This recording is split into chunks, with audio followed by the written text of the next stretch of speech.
Bem-vindo ao Escuta o Conselho, o videocast do CREMER. No episódio de hoje, vamos falar sobre a importância da função paterna para o desenvolvimento dos filhos. Qual é o papel do pai na construção da identidade emocional, social e até mesmo na saúde mental dos filhos? Como a presença ou ausência paterna impacta a infância e a vida adulta? Para falar sobre o tema, recebemos a doutora Lilian D. Hegel, pediatra e preceptora da residência em pediatria do Hospital Criança Conceição, a psicóloga Débora Coelho, psicóloga, psicoterapeuta de casais e famílias, e Pedro de Oliveira, ator e criador do canal Ser Pai.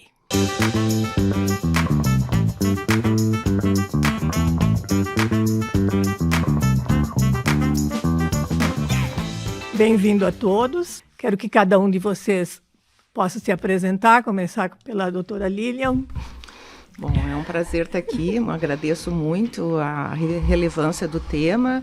Eu sou médica de adolescentes, né? Então eu sou pediatra e eu sou atualmente presidente do Departamento Científico da Medicina do Adolescente da Sociedade Brasileira de Pediatria e presidente do próximo congresso, que vai ser em Porto Alegre, aqui de adolescência, né?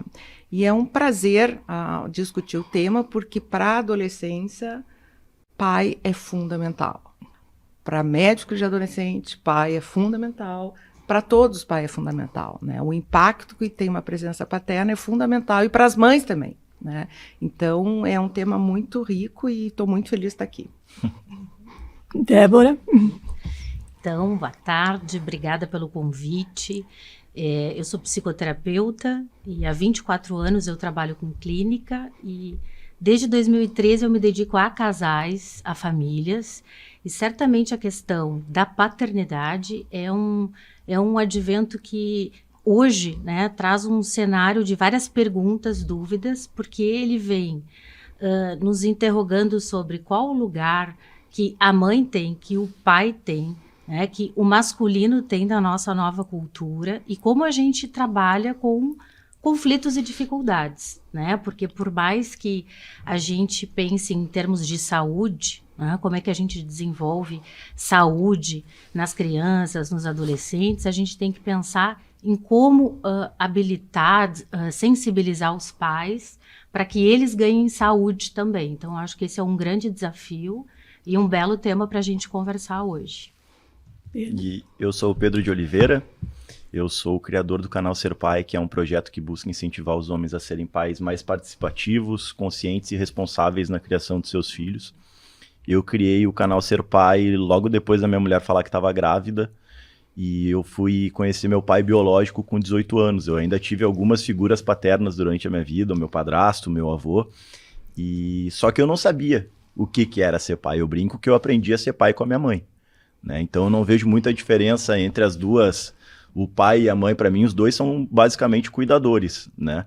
E eu comecei o canal Ser Pai com o objetivo de aprender o que era essa paternidade, mas ao mesmo tempo trazer essa informação para os outros homens, né? Porque eu não tinha com quem conversar na época. Há 10 anos atrás ninguém falava sobre isso, meus amigos não tinham filho, então não tinha com quem conversar. E quando eu vi que começou um grande movimento paterno na minha volta, foi muito legal. A gente fez uma série de vídeos mostrando a parte prática da paternidade, trocar fralda, dar banho, né? O básico, né? Um amigo meu tinha acabado de ganhar gêmeos, fazia um mês e meio, enquanto ele dava banho num, eu dava banho no outro para aprender. Então a gente documentou isso, foi muito legal, tá no YouTube. E Ser Pai tá indo bem. Espero que continue assim por mais muitos anos. Bem-vindo. Obrigado. O que significa, vou perguntar para a Débora, função paterna no desenvolvimento infantil? É um conceito restrito ao pai biológico, está presente em outras organizações familiares, para além dos heterossexuais? O que é, afinal, ser pai? Função paterna. Perfeito, bela pergunta.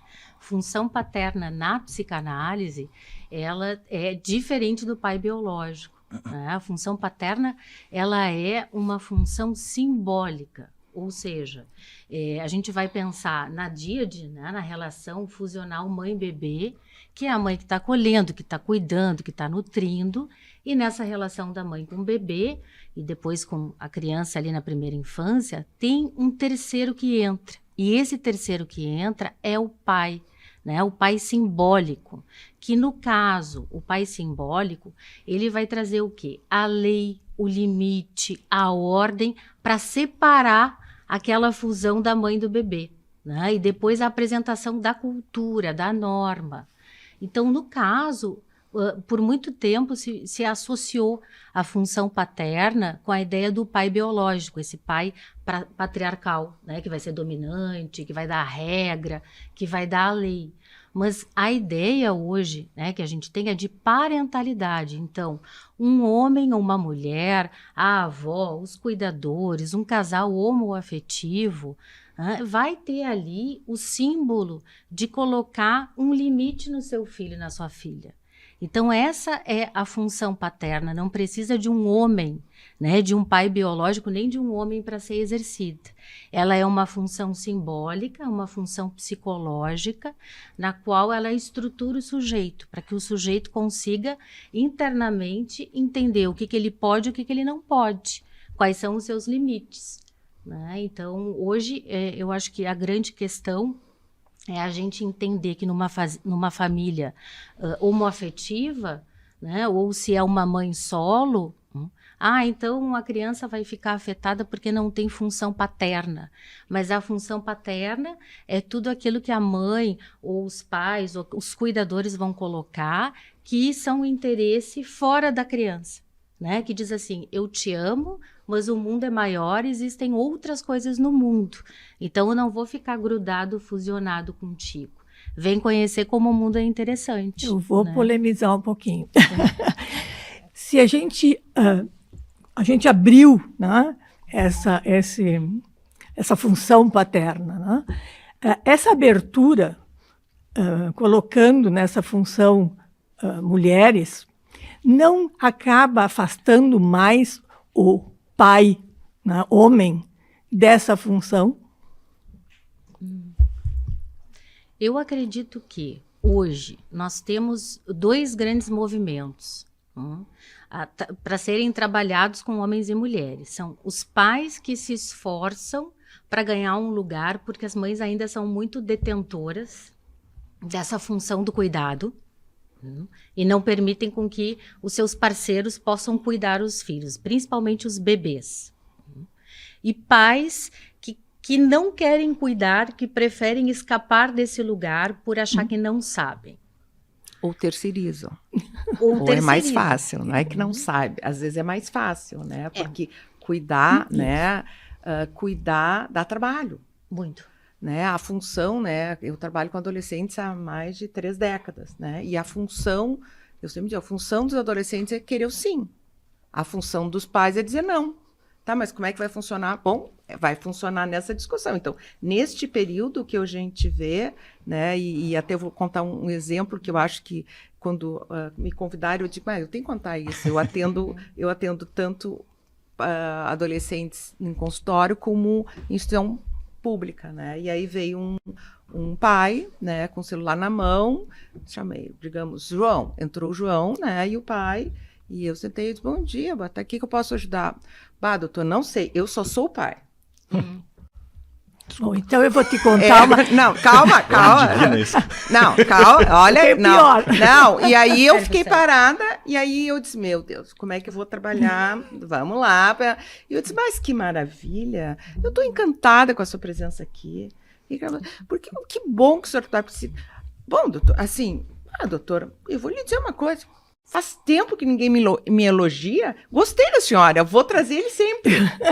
Então, do limão à limonada, né? Então, assim, como eu sou pai... Não, a mulher, a mãe sabe. Eu disse, não, mas que bom que o senhor está aqui. E isso é uma mudança e a gente vê agora cada vez mais, por exemplo, né? Tanto no consultório como no hospital, vem pai e mãe. Uma coisa que era inimaginável há umas décadas atrás. Então, o pai vem com essa função de querer participar, assim, meio obrigada, mas vem, e às vezes sozinho, mas essa de eu só sou o pai, né? Eu levei um choque, assim, como assim, sou seu pai? Dá Mas para se pensar muito, né, nessa muito. frase. Isso, então assim, qual é o ganho? E por outro lado, eu fiquei pensando depois que acabou a consulta, e eu disse, não, vou tornar essa coisa uma limonada, mas que maravilha, que coisa boa, que bom, ele olha o exemplo de ver aqui para... faz tempo que ninguém me elogia, vou voltar. Mas tu sabe que eu acho que são dois lados, sabe? O homem que se apega a esse discurso que o homem não sabe cuidar e usa isso a seu favor para não precisar se envolver. Daí, não, minha mulher falou que eu não sei trocar fralda, não sei dar banho, que eu não sei das coisas, então deixa assim que eu não vou me meter. E as mulheres são terríveis nisso. São. Eu não gosto de falar muito. Mas eu posso. Mas, eu sou mulher. eu não vou falar, mas tem isso também. Tem bastante. Mas eu acho que tem muito homem também que é sem vergonha e se aproveita, sabe? E ao mesmo tempo tem a outra questão. Desde os 2 anos de idade, quem fica todos os dias de manhã com a minha filha sou eu. Porque a minha mulher tem o trabalho, digamos, um trabalho, entre aspas, normal, né? Tendo o horário dela que tem que ir para a empresa. E eu, como ator, eu tenho projetos. Então, posso fazer de casa, tenho uns horários bem loucos. Quando estou fazendo peça de teatro, eu ensaio quando a Ana está na escola. Mas, bom, desde os 2 anos sou eu que fico com ela de manhã, levo para a escolinha, dou almoço, aquela coisa toda. Quando eu levava a Ana em alguma consulta, perguntava, cadê a mãe? Uhum. A mãe não veio, a mãe tá trabalhando, eu que tô aqui. Não, mas tu sabe responder? Eu falei, o que tu quiser me perguntar, eu sei te responder, porque eu sou presente, eu tô ali sabendo, Sim. né? Então, Sim, tem uma exato. questão muito de dizer que o homem é incapaz. E quando o homem se coloca para fazer, não, tu não sabe. Daí ou ele vai se apegar ou ele vai dizer, não, eu sou capaz, eu quero fazer isso. Né? E eu, durante muito tempo, com os homens, eu fui meio faca na bota. Não, o cara não fazia nada. Eu falei, não, é um absurdo, tu não tá fazendo nada. Era meio agressivo até no meu discurso. Daí eu comecei a me dar conta que eu tava construindo um monte de muro e falando só pra quem já pensa que nem eu. Então, exatamente que nem tu fez, cara, eu vou ali e dou um afago. Não, tu tá certo, tem que fazer isso. Mas é verdade, pior que foi um elogio verdadeiro. Eu fiquei encantada. A gente fica encantado quando aparece mas um ele assim. Mas é uma coisa tão pequena pra gente ficar encantado, né? É isso que eu acho tão triste, porque a gente vive numa sociedade ainda que coloca o homem como uma pessoa que não é um cuidador. E que ele ou não consegue ou não quer. Só que no momento que tu vai ter um filho, tu vai ter que cuidar dele, né? Tu não pode transferir isso aí, terceirizar, né? O pai e a mãe são os principais cuidadores da criança. Então, por que o pai não vai saber? Né? Acho que tem isso que tu falas, né? Tem um novo equilíbrio, porque é uma vantagem para homens e mulheres que os homens sejam cuidadores. Porque as mulheres não ficam com essa carga excessiva e os pais podem experimentar esse lugar do afeto, que para o masculino sempre ficou meio esquisito, um lugar que não era do masculino. E isso se fala muito hoje em dia. A gente conversa muito eu converso com o pessoal que me segue e a gente tem um grupo chamado Conversas de Pai, que a cada 15 dias a gente se reúne na internet, num grupo fechado, só para homens, e a gente vai conversar sobre o que está acontecendo na vida deles. Não tem pauta, não tem roteiro. Eu já chamei o Danilo Honorato, que é um pediatra super bacana de São Paulo. Chamei o pessoal do Papo de Homem, que é muito legal também. O Homem Paterno, que trabalha com gestação e puerpério para homens. E a gente conversa diretamente com esse homem para entender. E volta e meia aparece um cara que tem uma cabeça do século passado, falando, não, porque eu sou meio ogro, porque eu sou assim, eu sou assado. E eu tento não me manifestar nessa hora, para ver como é que o grupo vai responder.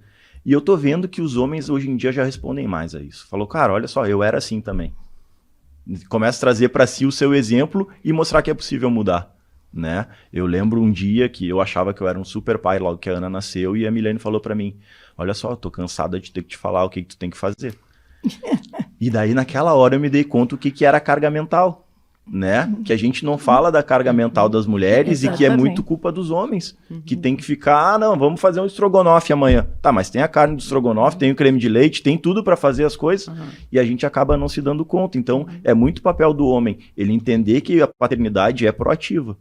Tu não pode ser uma pessoa passiva. Não é o que ajuda, né? Tu tem que ser o que faz. Eu tenho pavor de quem fala que homem ajuda, pai ajuda. Já comecei a me coçar até. Não, e eu acho, né, é assim, interessante a tua posição, porque assim, muitas vezes, né, tu parece que tu tem que explicar a frase completa, né? Tu tem que dar uma ordem. A gente mexe, por exemplo, né, a mãe, o pai diz assim, tu não me ajuda, adolescente, vai lavar a louça. Né? O que é lavar louça para adolescente? Pode ser só o prato que ele comeu, pode ser só o copo d'água, ou pode ser a cozinha, o fogão, né? Então, às vezes, né, na adolescência, a gente tem que começar a explicar um pouco mais detalhado qual é essa, digamos, esse pedido, né? E aí, às vezes, para o pai, né, para o homem, né, também às vezes tem que ter, me ajuda, tá, mas eu faço o quê? Sim. Me ajuda o quê? Tá, o que tu precisa? Não é que eu preciso que tu segure o bebê, lave a louça, né, troque a fralda, tome banho logo, vai. Quer dizer, o que precisa? Então, esta coisa que está sendo diferente, né? Então, é que eu vou falar por mim, eu tô com 40 anos. Eu acho que eu sou a última geração de pais que não tiveram essa consciência. Então a gente tá vendo ainda muitos homens que é preciso... não, mas é um absurdo falar que ele tem que fazer... Mas às vezes, não vou dizer, a maioria... Vou te dar uma má notícia. Eu também. Não só a última, não. Será? Assim, não é por nada. Mas... Eu sou um otimista, então. Eu sou a favor do polianismo. Isso. Mas o cara que nunca teve isso, né? Nunca lavou a louça, nunca precisou cuidar de nada, sempre teve alguém para fazer. Daí ele vai casar, vai morar com a mulher ou com outra pessoa... Ele não vai saber fazer.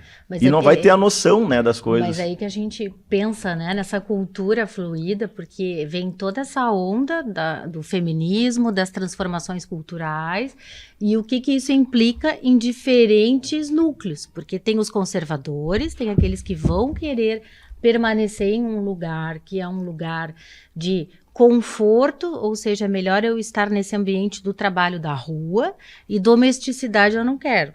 E as mulheres também podem preferir exatamente esse papel, esse padrão. Podem sim. Então, eu acho que hoje a gente vê uma pluralidade.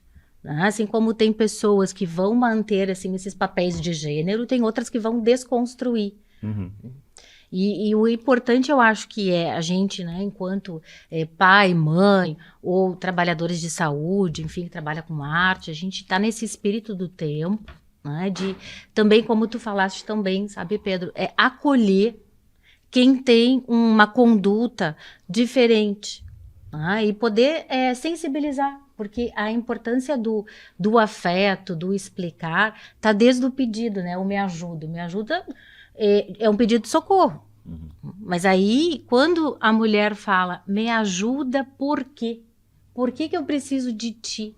Qual é a importância da tua ajuda, né? No sentido de tu estares ao meu lado fazendo comigo, me poupa do quê? E traz qual benefício para o teu filho? Traz qual benefício para o vínculo que tu vais ter com esse filho?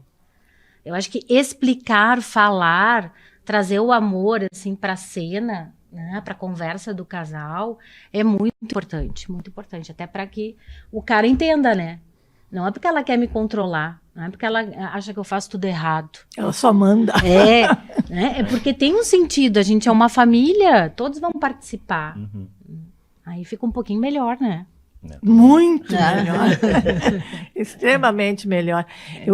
Quando tu falaste, Lilian, dessa situação, eu me lembrei de várias, né, que eu passei lá no Hospital de Clínicas, atendendo crianças e adolescentes, e uma vez eu me lembro que um pai chegou meio constrangido, assim, né? Ele entrou constrangido por estar na consulta, e aí eu comecei a perguntar coisas, e ele me disse, senhora, só um minutinho, ele me disse, bem, eu sou seu pai, eu vou dar aqui o celular, vou ligar para minha mulher, ela lhe explica tudo isso. Exato. Eu disse, não, eu não quero falar com a sua mulher, eu quero falar com o senhor, eu quero tudo o que o senhor acha do seu filho, o senhor sabe o diagnóstico que ele toma, enfim.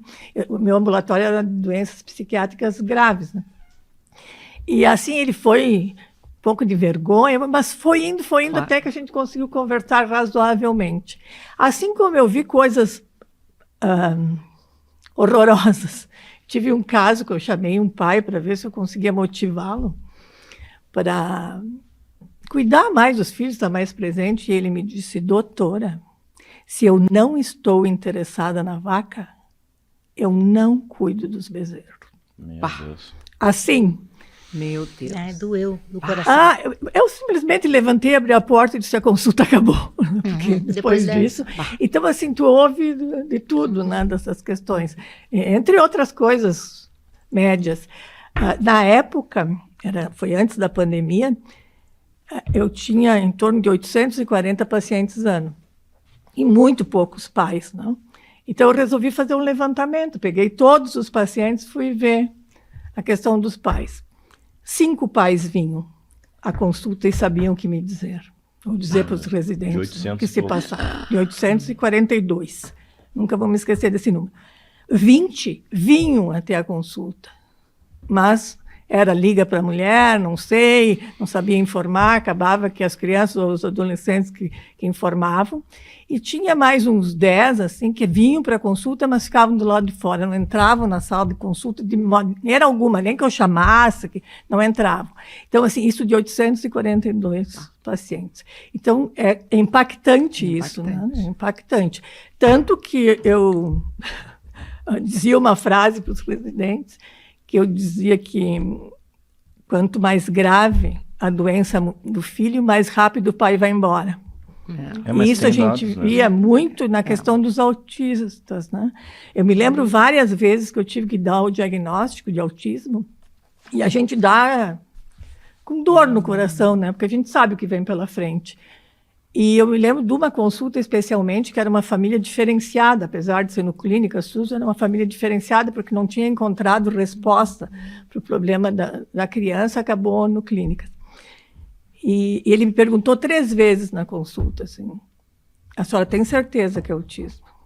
Aí conversamos mais um pouco, a senhora tem certeza que é autismo? Eu disse: olha, infelizmente tenho, né? Quando ele me perguntou a 3ª vez, eu tive absoluta certeza que eu nunca mais ia vê-lo. E nunca mais vi. Na outra consulta, a mãe veio já sozinha, né? Então, essa é a questão principal, assim, até que eu pensei em fazer essa conversa, vamos dizer assim, pelo impacto de toda essa 30 anos de psiquiatria da infância e adolescência, né? A gente compartilhou, eu e a Lili, um espaço lá no Clínicas, mesmo espaço, ela na pediatria e eu na psiquiatria da infância e adolescência, a gente vendo essas situações, né? E o sofrimento das mães. Né? As mães, por exemplo, de filhos autistas, elas têm uma vida duríssima, duríssima, e elas não têm, a maioria não tem o pai nem para financeiramente, né? Para dar ajuda financeira, né? Porque realmente eles desaparecem. Então, é muito duro essa questão, por isso que eu pensei, né, bom, vamos discutir, afinal, o que é função paterna, o que a gente tem que fazer para que esses pais se responsabilizem, se deem até o direito, às vezes, eu acho que às vezes eles não se dão o direito de poder amar seus filhos e usufruir, né, e eu acho que também da educação das crianças. E tem a ver um pouco também nessa questão que a gente está vendo toda da violência, né? Então, assim, a violência, né, como uma coisa assim atrapalhada em relação ao, né, na psicanálise, né, vocês são muito maior, que é o afeto por outra pessoa, né? Então, assim, eu acho que isso é um impacto e muitas vezes, por outro lado, tem muitas pessoas, né, me procurando para ter um diagnóstico. Eu quero saber o que ele tem. Porque as pessoas, não pode botar rótulo. Não, mas doutor, eu preciso saber. Então, é autismo? É. Ai, graças a Deus. Então, tá, agora eu já sei, né? Porque parece com uma coisa, né? Assim, tu bota uma carga, às vezes, que é muito grande, mas tu precisa, e por outro lado também. Mas isso, Suzá, eu acho que tem melhorado, sabe? Tem muitos, assim, casos que nunca mais tu vê. Realmente, tu nunca mais. Mas de alguma forma, assim, o suporte para isso, né? Então, assim, quem é que ajuda? E a gente tem que buscar que essas mães, essas mulheres, né, tenham ajuda, porque elas ficam sozinhas, literalmente sozinhas. Muitas vezes quem ajuda é a mãe, é a avó, né? É a avó. Então, é mãe materna, com mãe. Que então, faz assim, o papel, a função paterna. Né? Então, inclusive do sustento. Hoje eu atendi um caso, uma deficiência grave, que era a vodrasta.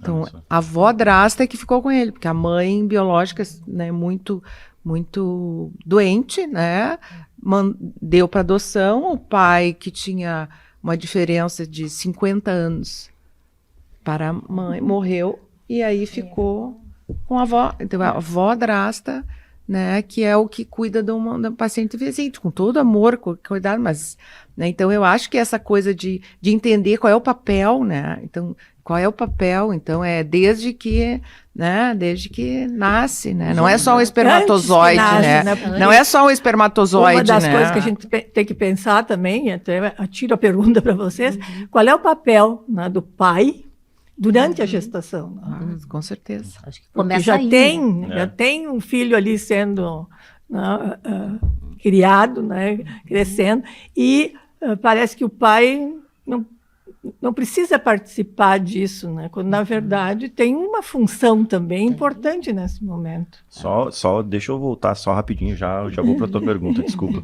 É que eu acho que o homem não é ensinado a cuidar, né? O homem não é ensinado a ser um cuidador. Se tu for ver as pessoas idosas, quem está cuidando da pessoa idosa normalmente é a filha, né? Se é um casal, normalmente é a filha que está cuidando. Se é só um homem, normalmente ou está numa clínica, ou é uma irmã que está cuidando, uma tia. Então, eu acho que... Até nos hospitais, né? E nos As hospitais. mulheres cuidando. Quando a mulher tá doente, quantos homens vão cuidar, né? Junto, vão ficar no hospital? E acho que tem uma relação muito forte da gente pensar entre cuidado e expressão de afeto. A cultura do afeto. Né? Porque numa educação afetiva, o homem, né, vamos pensar assim nos nossos pequenos hoje. Né? Eu sou mãe de 2 meninos. Então, a ideia de que dentro de casa se comece a trabalhar com educação emocional, a entender os sentimentos, identificar, nomear, expressar o que aconteceu, né? Que sentimento é esse quando briga, quando tem uma frustração, não só reagir impulsivamente, ou gritar, ou bater, que nome tem essa emoção. Eu acho muito importante isso na educação dos homens, que tem mais essa corporeidade, que vão expressar às vezes por canais mais agressivos, né? Como é que a gente conduz essa agressividade para ser balanceada por palavras, para que eles entendam os sentimentos. Porque muitas vezes, né, quando a gente não educa, sensibiliza os homens para que eles acessem os seus sentimentos, eles não vão ter essa capacidade de cuidar, de sustentar um lugar como pais atípicos, porque não vão conseguir nem lidar com as suas emoções de frustração, de ferida narcísica, de dor, muito menos em amparar a esposa e dar suporte para o filho. Então se sentem incapazes. E quando um homem não lida bem com sua dor, ele vai para um lugar de retração narcísica. Ele se fecha. Ele vai lá para a caverna. Então eu acredito que à medida que a gente começa dentro de casa com as crianças a educá-las para que os meninos, né, para que eles lidem com a sua vida emocional, a gente dá mais elementos para que eles possam na vida adulta, adolescência, vida adulta, aprenderem a se relacionar melhor com mulheres e aprendam depois disso, né, depois dessa relação conjugal, a como formar uma família, né, porque ser pai não é mais ser provedor. Né? Ser pai não é esse lugar do pai autoritário. Isso aí agora a gente já está transformando. A gente está colocando que ser pai, como tu, né, vens trazendo, né, Pedro, ser pai é dar esse suporte afetivo, é estar junto, é ter pertença ativa. Paternidade ativa é isso. E aí eu acho que faz diferença na violência, faz diferença no abandono, faz diferença nos quadros que a gente vê de feminicídio, né? Em todas essas expressões que são homens que não sabem lidar com seus sentimentos. Dois crimes que mais crescem no Brasil é o feminicídio e o abuso e o maltrato, né, contra crianças e adolescentes. Então, e a maioria deles, até fiz uma aula sobre isso, são os homens os criminosos. É pai, é padrasto, é avô, paterno, é vizinho, é tio. Então, é muito preocupante. E hoje a gente tem uma questão da internet, né, que está fazendo a cabeça dos meninos, eu tenho visto isso muito, contra as meninas. Os Red Pills. Os Red Pills, cultura em céu, enfim, todas essas questões.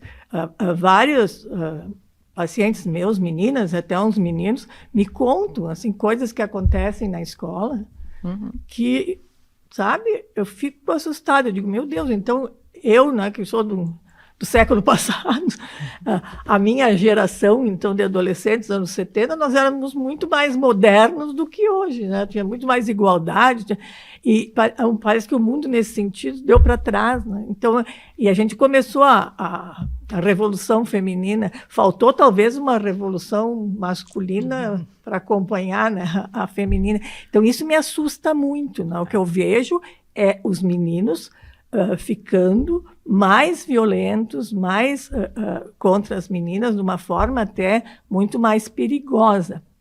Eu estava assistindo esses dias conversa com o Bial, e era uma juíza de São Paulo.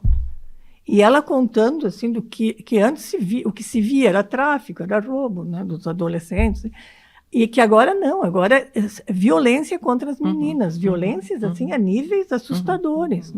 Até contou de um caso de uma menina que a turma de meninos que pegou ela, né, fez ela engolir uma faca e ela lacerou todo o esôfago. Então, assim, coisas de perversidade. Assim, só que eu acho que tá aí, né, entra uma outra coisa que eu acho que é função dos pais, é saber o que os filhos estão fazendo com quem e onde, né? Antigamente, né, a gente dizia, não pode sair sozinho de noite, na rua escura, tem que cuidar quem é o que vai te buscar, quem é que te vai trazer, com quem tu vai, com quem que vai. Hoje, eles estão dentro do quarto e as mães, pais muito tranquilos, ele está seguro porque ele está dentro do quarto. De casa. E não tem noção, né, qual é o acesso, que acesso é, o que eles estão fazendo com quem. Né? Ele está presencialmente no quarto, né? E ele está presencialmente, só que ele está, né, com uma relação com... E isso é com adolescentes típicos, atípicos, deficientes, qualquer, né, nós estamos aqui graças a isso, podemos divulgar numa tela, numa internet, um assunto super preponderante. Mas, né, tem muito uso e abuso de tela e de conteúdo que as pessoas não têm noção do que estão fazendo. E estão liberando as redes sociais muito cedo, né? Para as crianças. 2 anos é proibido, né? Alguém acha que é proibido? Eu me assusta porque eu tenho que dizer que 2 anos não pode ter tela. Rede social é um tem negócio... que dizer mesmo. Tem que falar. Eu acho que tem que falar. Os estudos têm mostrado que antes dos 13 anos não deveriam entrar em redes sociais. Sim. A gente tem estudos bem consistentes mostrando que a partir entre 2010 e 2014, com o advento dos smartphones, né, e das redes sociais, porque agora o mundo está na mão, né, deles. O mundo bom e o mundo mau. E teve um aumento 120%, 140% em depressão, em ansiedade, em suicídio, tudo nesse nível, mais de 100%. Né? De automutilação, de transtornos mentais em geral, né? Além de depressão e ansiedade. Então, o que mudou no mundo? Foi o advento dos smartphones que trouxe para a mão das crianças, dos adolescentes, né? Essa questão de poder estar em contato com qualquer... Sem filtro. Lugar do mundo sem filtro nenhum. E eu acho que esse papel, né, do pai, né, esse papel do pai, dizer não pode. Mas, doutora, o que eu vou fazer?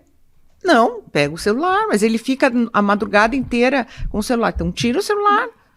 Mas eu vou dizer não. Tem que ter horário para dormir, né? Que daí já começa uma outra história que eu acho que as pessoas estão muito permissivas na educação. Porque eu não posso fazer isso porque é violência contra o meu filho. Se eu falar não, vai traumatizar. Não é organizador, né? E daí eu fico pensando, meu Deus do céu, mas como assim? Eu recebi uma mensagem... Onde é que tiraram isso? eu recebi uma mensagem um tempo atrás falando que meu filho tem 3 anos e não larga o celular. Eu falei, mas o celular é teu? 3 anos. O celular é teu, tira. Mas eu não posso tirar. Pelo amor de Deus, como assim? Eu posso tirar com 3 anos? Mas essa é a questão, eu acho, da nossa discussão do que é função paterna. Porque eu acho que os pais, né, quem exerce função paterna, mas eu gosto de falar nos pais, né, homens, que perderam a noção de qual é o seu papel junto com os filhos. O que eu faço, né? Dizer não. Eu ouço muito dos meus pacientes assim, não, eu não posso reclamar nada do meu pai em questões materiais. Ele me deu tudo o que ele podia. Mas ele nunca estava em casa. Bom, mas isso Ele daí, nunca falou comigo. Esse é um bom pai? Pois é. Né? Pergunto eu. Porque a gente está dizendo justamente sobre pertença e presença. Ela me diz, eu sou órfã de pai vivo. Exato. Acho que tem essa questão de regular, né? Quem regula em casa. E tem que ser uma atividade dos dois. Porque tem vezes, né? Sabemos bem que um está cansado e o outro precisa assumir. Então tem que circular o poder. E é fundamental dizer um não realmente, Lilian. Organizador, psíquico. Então eu acho que a gente tem que voltar. Libertador e organizador. A gente tem que voltar um pouquinho à minha pergunta, aquela, né? Que eu fiz e vocês fingiram que não ouviram. Desculpa. Talvez não tenha resposta. É difícil, ninguém Talvez também não tenha resposta. Ninguém sabe. Qual é o papel que vocês pensam, qual é a função paterna na gestação? Vamos começar do começo. Pedro. Eu acho que é do mesmo jeito que tem que ser presente na vida do teu filho desde o começo. O desde o começo é quando ele está sendo gerado dentro da barriga da mãe. Então eu acho que ir nas consultas, se interessar. Eu acho que a primeira coisa é a pessoa se interessar pelo que está acontecendo, né? E se interessar não só pelo teu filho, mas pela mudança que está acontecendo no corpo da tua mulher, né? O que está acontecendo, questão hormonal, e se mostrar presente, né? Porque, não preciso ir na consulta porque é a consulta dela. Não, tu precisa ir na consulta, tu precisa saber. A coisa mais emocionante que já aconteceu na minha vida foi a primeira vez que eu escutei o coração da minha filha. Eu fiquei apavorado. Porque o coração é 1.000.000, né? A primeira vez, não sei, estava 130, 140. Eu falei, doutor, tá tudo bem? Tudo bem. Assim. E tem um vídeo meu que a minha boca vai caindo, assim, eu vou escutando, minha boca vai caindo. Porque é muito impressionante, né? Daí eu escuto muito, eu só senti que eu era pai quando eu peguei meu filho no colo pela primeira vez. Realmente, a sensação, aquela coisa, é muito forte. Mas antes a gente já vai trabalhando isso na nossa cabeça, né? Exato, E sabe que passa por aí, e né? tem um dado na pediatria muito interessante que é os 1.000 dias. Então, te pergunto os 1.000 dias. Então, te respondo quais são os 1.000 dias, né? É desde o momento da concepção a tu conta 1.000 dias. Então, o primeiro ano de vida, nós temos um ano, tem 360, né? Então, mais 360 e mais o período gestacional. Então, os 2 primeiros anos são fundamentais em termos de saúde, né? Tanto física como mental. Então, os primeiros 1.000 dias fazem toda a diferença. Então, quando tem concepção, precisa um espermatozoide, um ovário. Isso é inevitável, né? Então, se os dois começam a funcionar, né? Então, isso, nós estamos falando da grande parte da situação, o que não implica, né, nas questões de adoção, nas questões de inseminação, né, artificial. Quer dizer, o processo começa quando tem... Acho que tem, eu que concepção. acompanho homens, né, no consultório, eu diria que tenho 24 anos de clínica, né, de uns 10 anos para cá, eu percebo um movimento bem importante nos pacientes, nos homens que eu atendo e que são pais. Eu acompanhei o processo, né, de se tornarem pais, que além de são mais sensíveis ao fato da gestação da parceira, acompanham, se interessam, curtem, mas também refletem muito sobre o lugar de pai. Então, enquanto a parceira está ali na gestação, eles estão fermentando a cabeça. Então, como é que foi a minha relação com meu pai? Como é que eu quero ser um pai diferente? Talvez, em geral, tenha essa referência, né? Um pai que seja presente, um pai que não fique tão voltado para o trabalho, um pai que possa cozinhar, que possa levar na escola. Então, eu acho que esse momento de autoconhecimento masculino sobre como eu quero ser pai, ele também é o processo interno do homem na gestação da sua parceira. A gestação vai no coração, né? Vai. E muitas vezes, assim, a gente amplia um pouco, né? Tu que trabalha muito com família, eu trabalho também, né? Eu estudei bastante família, é que as famílias mudam também, né? Então, assim, a tua sensação de ter um pai, tu descobriu com 18, né? Tem gente que descobre com 30. com 40, né, tem alguém com uma função paterna tão importante, né, por uma criança que organiza o pai que não teve, né? Então esse exemplo, essa experiência de ter um filho, né, é organizador muitas vezes, né? E às vezes é um perturbador, porque a pessoa fica assim, bom, e agora eu não posso devolver, né? Onde é que eu vou? Assim, deixo em algum lugar e vou, Tu né? sabe que quando eu peguei a Ana pela primeira vez no colo, foi a primeira vez na vida que eu senti que alguma coisa era para sempre. E isso para mim foi um peso assim, ó, violentíssimo, porque eu pensei, bom, relacionamentos acabam, amizades terminam, mas não tem ex-pai, né? Não deveria, no mínimo, ter, né? Mas na minha cabeça não tinha ex-pai. Então eu pensei, meu Deus, é pra sempre isso aqui. Isso, é pra sempre. E daí é uma coisa muito pesada, né? Mas eu acho que também se o homem se dedica, né, a ser pai, eu digo que é um estilo de vida a paternidade, né? Porque tu muda uma chavezinha e é um divisor de águas. Quem me conheceu antes da minha filha nascer e nunca mais falou comigo nesses 9 anos, quase 10 anos, não me conhece mais. Eu sou uma outra pessoa, né? Eu mudei assim, ó, completamente em muitos aspectos. Então, eu acho que a questão da gravidez, ter um filho para um homem, é também uma possibilidade que ele tem de melhorar como pessoa, né? É uma chavezinha que ele consegue ver, e principalmente se é uma menina, no mínimo, né? Eu posso falar por mim, porque quando é uma menina, é uma relação diferente. Tu começa a ver as relações que tu teve até aquele momento com outras mulheres e tu começa a pensar, ali eu rateei. Aqui eu não devia ter feito bem assim. Se eu fosse o cara de, sei lá, vou chutar uma idade, 20 anos, eu não ia querer que a minha filha se relacionasse com esse cara. Então começa a mudar e tu começa a pesar muitas questões. Então eu acho que essa chavezinha que um homem tem a possibilidade de virar quando se torna pai, porque muitas vezes tu não pensa. Tu tá vivendo a tua vida, tu não tá pensando nas consequências, ou não tá pensando nas relações da maneira que deveria.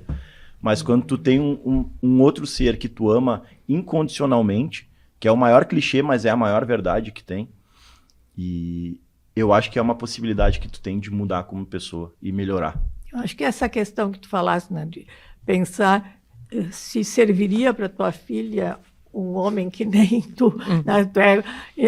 Eu acho que essa é a grande pergunta que os pais têm que se fazer, né? Eu gostaria que a minha filha casasse com alguém que nem eu, né? A resposta tem que ser sim, né? Tem que ser obrigatoriamente Ou sim. ele está se enganando, né? Eu vou mentir para mim mesmo. Não é uma coisa difícil de acontecer. Mas, enfim, eu acho que isso é muito importante, né?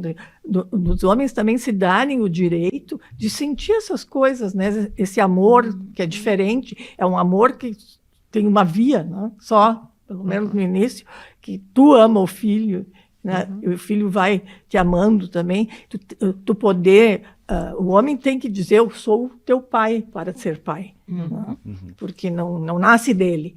Então, para ele assumir a função paterna, ele tem que reconhecer que é pai. Né? Apesar do DNA, apesar de tudo, se ele não reconhece, ele não vira pai. Né? Então, eu acho que essa é uma questão importante. Num dos Conversas de Pai, que o Danilo Honorato participou, ele comentou, agora eu não vou saber que hormônio não vou saber, né, mas talvez vocês saibam, mas que tem uma mudança hormonal também no homem, quando ele vai se tornar pai, quando ele está ali envolvido, que é um hormônio, eu no Cremer falando de hormônio, né? A pessoa que não é médica tá falando. Tem ocitocina, serotonina, tem todo esse prazer. Quando tu olha teu filho nos olhos e sente prazer, o que aumenta em ti é a ocitocina. Mas é um que é o mesmo hormônio que faz o leite descer. Então talvez seja ele que tem um aumento no homem para ele ser mais carinhoso, ter mais cuidado. Ocitocina. Gera amor. Comecei a falar, não vou saber o nome do hormônio dos médicos. Mas esse que é o melhor, Pedro. Eu acho que é isso que eu acho que tu falou mesmo assim. Não tem receita de bolo pronta para ser pai nem para ser mãe. Então, assim, ó, eu gosto muito do chavão, cada caso é um caso. Né? Então, me pergunta, vamos apresentar um caso. Tu tem algum caso interessante? Todos. Não tem nenhum caso que eu atenda que não é interessante. Porque cada caso é um caso. Então, é isso. Então, a gente entender que não vem com uma receita, nem a mãe, nem o pai, não tem uma coisa assim, vai fazer isso e o filho vai dar certo. A gente vai ter nas frustrações, isso é importante, e na adolescência, então, aquele pai que era maravilhoso com 7, 8 anos, te prepara, porque tu vai ser um inferno para ela. Já tô começando. Ela vai achar muito chato quando muito eu tiro o chato, celular, é um eu não quero fazer horror. as coisas. Tu é muito chato. O pai da Bárbara é maravilhoso, o pai da Luísa é Não se melhor. mete. Não te mete, eles me deixam fazer o que eu quero. Só que isso é propaganda enganosa de adolescente, né? Então, essas mudanças, esse questionamento, e muitas vezes a gente fica... Porra, ela me adorava, agora é um horror, ele é um amor da mamãe, agora é um horror. O que eu fiz? Nada. Tu deixa ele crescendo e vai continuando. São as mudanças, deixa né, brigar cerebrais que contigo. acontecem. Deixa brigar contigo. E Então não leva pro precisa. pessoal, né? Não dá pra levar Não tudo dá pro pra levar coração. pro pessoal. Porque não, ele Tu não é tá minha mãe, falando, tu não é meu pai. Isso, eu vou me embora, eu não quero te ver, então vai. Este é o Escuta o Conselho, o videocast do Cremers. Aqui você acompanha os assuntos mais atuais da medicina e que têm impacto real na sua vida. E não esqueça de se inscrever no canal do Cremers, curtir, comentar, ativar as notificações para não perder os próximos episódios. Seguimos falando sobre função paterna. Muito importante a gente também falar pro pai, é que não adianta ele falar, eu quero que tu me conte, ele tem uma reação ruim. Porque Exatamente. pior que seja a coisa que esteja te falando, que tá te doendo ou tá te deixando irritado, engole no seco, depois tu vai lidar com isso de forma adulta. Por isso que tem que ter um bom estofo emocional Né? e saber lidar com seus sentimentos, né? Porque no momento que tu escuta, vem de tudo. Exatamente. Não, e tu sabe que aconteceu uma vez, eu tava indo buscar a Ana, eu acho que tava na primeira série.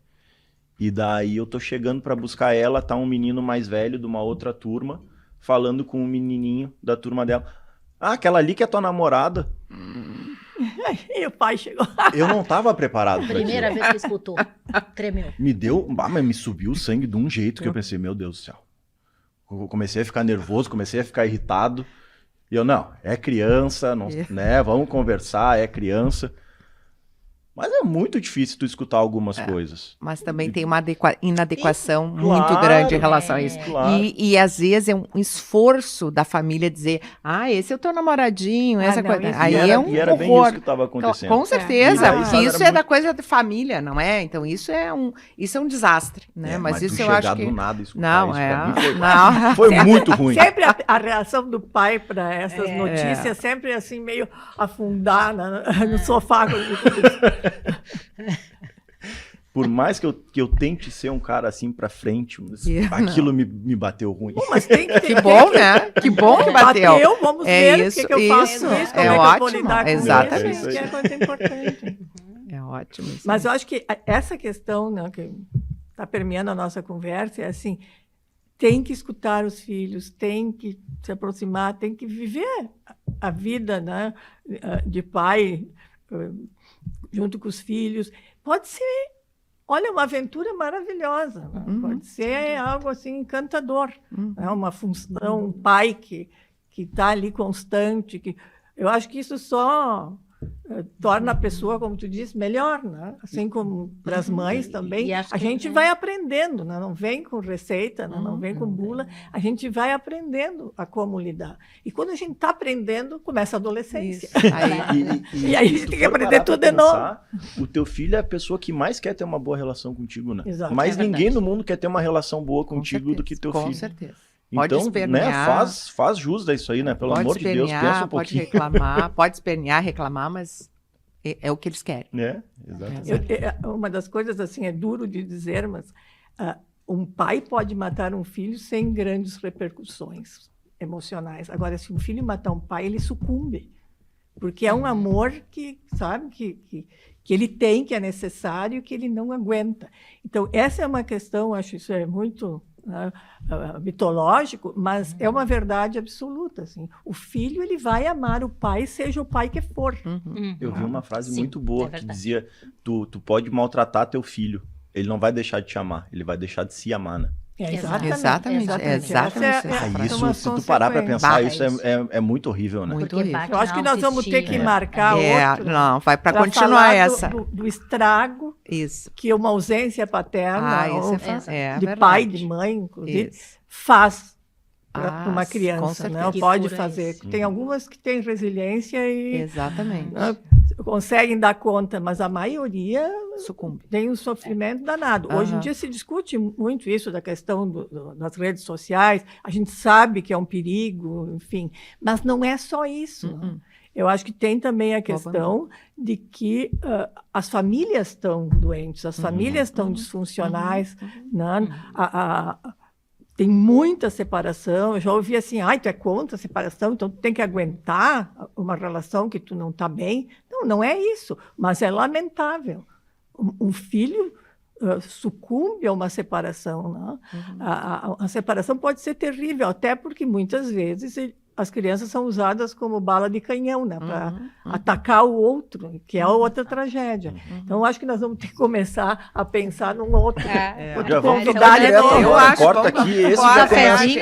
eu tô dentro, tô contigo. Sobre talvez para o Dia da Criança, né, outubro. Ó. Eu acho que aí é pertinente, Aí é né, a muito. gente falar sobre a criança, o cuidado com a criança. Perfeito. Vou mandar uma data para vocês já se organizem. Muito Né, boa. porque eu acho que é importante, assim, a tua vinda aqui foi muito importante, eu achei sensacional, porque tu tem a vivência, tu é homem, né? Eu acho que uma mesa só de mulheres não ia pegar Dá bem. conta, né?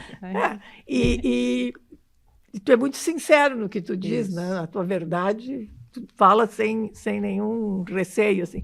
Então, eu acho que isso é uma coisa importante. E eu acho que a gente vai ter que, então, fazer algumas... pensar em uma outra vez, né? Eu estou pensando no futuro. Em outubro, para o Dia das Crianças, eu estava pensando em fazer, aí para ver a questão do que é ausência? o que uma criança precisa para desenvolver bem, para ser feliz, né? Para poder ter alegria na vida, né? E o que pode estragar tudo isso. Então, eu acho que a gente vai ter que pensar. Eu gostaria, assim, que vocês, cada um, desse uma palavra final. Lilian. Bom, primeiro eu tenho que agradecer esse papo tão especial. A gente aprende, eu acho que é isso, né? Eu acho que para mim a palavra final é que tu aprende todo dia, não só com os adolescentes, com as crianças, com as famílias, né? E que não tem receita pronta. Então, assim, doutora, como é que eu faço para o meu filho? Bom, quem é o teu filho? Primeira coisa, né? Quem é o filho? E muitas vezes, bom, ele é assim... então... Isso é uma pergunta difícil fazer pros muito, pais. mas é verdade, né? Então, assim, eu acho que a gente aprende, né? Então, sempre a gente aprende. A experiência que, pessoal, todo mundo aqui tem de atendimento com criança e adolescente faz o quê? Que a gente estude mais, aprenda mais, converse mais, esteja aberto para ouvir, né? Isso, escute mais, né? Então, eu acho que além de falar, a gente escuta mais e quem vai ganhar, com certeza, vai ser as crianças, os adolescentes. Agora, interrompendo um pouquinho, me lembrei de uma paciente minha que eu encaminhei para uma psicóloga, né? Estava falando com ela. Ela disse, eu quero uma pessoa assim, bem jovem, bem moderna que nem tu. Aí a mãe começou a rir, né? Se eu sou bem jovem, tu imagina. Aí eu comecei a rir, a mãe disse, tem que ser que nem tu, né? Vocês aí riu, porque... Então, assim, tem que poder ter... Escutar, ter essa conversa, não ficar horrorizada com as coisas. Tem um pouco de humor, eu acho, também. A gente tem que ter humor e alegria. Débora? Eu diria que para os pais, né, que momento oportuno é esse que a gente vive, no qual existem diferentes formas de ser homem e que os homens, eles têm aí uma possibilidade de ampliar o repertório afetivo, falar sobre sentimentos e viver isso com os filhos. Não sei fazer, nunca fiz. É pai, aproveita. A hora é agora, meu amigo. Vai lá. Isso aí, Débora. Pedro? Eu vou dizer para os pais aproveitarem, né, e se permitirem viver, porque é muito bonito a gente vivenciar o desenvolvimento de uma criança, ver essa criança se desenvolvendo, se tornando um pré-adolescente, passando por todas as fases, por todas as coisas difíceis, né, os ônus e os bônus da paternidade, mas eu acho que é a jornada mais bonita que um homem pode ter é a paternidade, assim. Mas eu tô falando de paternidade, não o provedor ou só quem passou os genes, né? Mas eu acho que é isso. Aproveite a paternidade e seja presente. o maior presente que a gente pode dar para os nossos filhos é a nossa presença. E Né? para nós, né? E para nós. Os pais podem ter muitas alegrias, né, se participarem dessas etapas. Né? E volta e meia me pergunta o que é ser pai. É muito difícil tu responder o que é ser pai, né? Mas eu acho que ser pai, assim, se a gente for fazer uma analogia, é o vento que faz os nossos filhos voarem, né? Eles vão abrir as asas e tudo aquilo que é invisível que tu tá vivenciando e criando no dia a dia é o que vai permitir eles irem para o mundo, que é o que a gente quer, né? A gente não tá criando filho para ficar debaixo das nossas asas, né? A gente quer que eles Até porque eles aí é sinal que não deu certo. Exato, né? Não deu certo, tem alguma questão, mas é isso. Então eu quero agradecer, né, a presença de vocês, né? Foi uma tarde muito legal, né? E rever a Lilian, que fazia tempo que a gente trabalhou junto, muito tempo, tempo que eu não via, te conhecer, foi um prazer, né? Porque eu acho que tu passou mensagens muito importantes, Pedro. Vamos pensar em outubro, o Dia da Criança, e a Débora, né? Que sempre tive vontade de ter um momento, né, contigo, e estou tendo a oportunidade. Então, agradeço, o Cremers agradece muito a presença de vocês e eu em particular também. Muito obrigado, foi um prazer. Igualmente. Foi ótimo. Este foi o episódio do Escuta Conselho, sobre função paterna. Ele vai estar disponível no Spotify, no Instagram, no Facebook e no YouTube do Cremers. Siga nossas redes em @CremersOficial e acompanhe as discussões sobre os assuntos mais importantes e mais atuais da medicina. Até a próxima!